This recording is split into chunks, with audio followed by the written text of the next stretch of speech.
అడిగారు. కేంద్రం నుంచి నిధులు ఇవ్వట్లేదు, చిన్న చూపు చూస్తుందని అంటున్నారు అని. ఇవాళ 10 లక్షల కోట్ల రూపాయలు వచ్చాయి కేంద్రం నుంచి తెలంగాణ రాష్ట్రానికి. హైదరాబాద్ నుంచి కారోసుకొని వెళ్తే ఎక్కడికి వెళ్ళినా కూడా, ఏ జిల్లా కేంద్రానికి వెళ్ళాలన్నా కూడా 2 గంటల్లో మనం నేషనల్ హైవే మీద పోతున్నాం. నేషనల్ హైవేస్ కేంద్రం అయిపోతే రాష్ట్రం వేసిందా?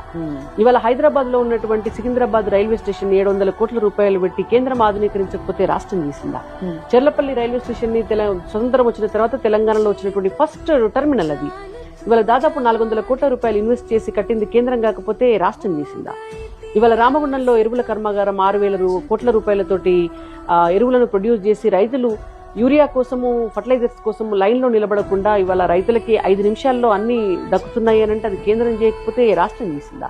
ఇవాళ గ్రామాలలో సడక్ యోజన పథకం ద్వారా రోడ్లు వేయటం కావచ్చు, లేకపోతే వీధులలో ట్రాన్స్ఫార్మర్స్ పెట్టడం కావచ్చు, వీధి దీపాలు పెట్టడం కావచ్చు, ఇవాళ ముద్రా లోన్లు ఇవ్వటం కావచ్చు, లేదంటే ఉచితంగా గ్యాస్ కనెక్షన్ ఇవ్వటం కావచ్చు, ఆడవాళ్ళ కోసం అని చెప్పేసి టాయిలెట్స్ కట్టించడం కావచ్చు, ఊళ్ళల్లో శ్మశాన వాటికలు కట్టించడం కావచ్చు. అసలు ఏం చేయలేదు కేంద్రం.